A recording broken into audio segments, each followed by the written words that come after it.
फैले हुए थे, पहाड़ ऊंचे और गर्व से खड़े थे। धराती पर जीवन नहीं था, फिर भी यह एक जादुई जगह थी।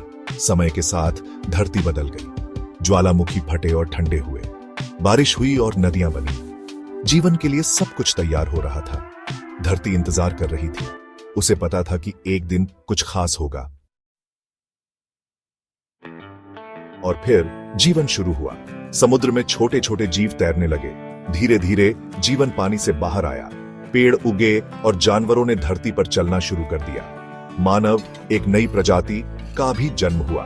वे बुद्धिमान और रचनात्मक थे। उन्होंने नई चीजें बनाई और समाजों का निर्माण किया। शुरू में मानव प्रकृति का सम्मान करते थे। वे जानते थे कि वे धरती पर निर्भर हैं, लेकिन समय के साथ चीजें बदल गईं। मानव लालची हो गए।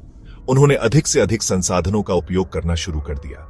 उन्होंने जंगलों को काट दिया और प्रदूषण फैलाया। धरती को दर्द होने लगा। नदियां गंदी हो गईं और हवा जहरीली। जानवरों ने अपना घर खो दिया। मौसम बदल गया और प्राकृतिक आपदाएं आने लगीं। भूकंप आए और सुनामी आई। बाढ़ और सूखे ने कहर बरपाया। यह धरती की चेतावनी थी। वह कह रही थी, रुक जाओ, तुम मुझे नष्ट कर रहे हो। क्या मानव ने धरती की पुकार सुनी? कुछ ने सुनी। उन्होंने अपने तरीके बदलने शुरू कर दिए।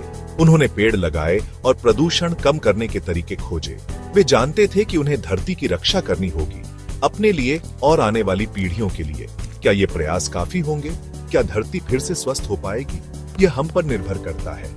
हमें धरती की पुकार सुननी होगी। हमें उसे बचाने के लिए मिलकर काम करना होगा।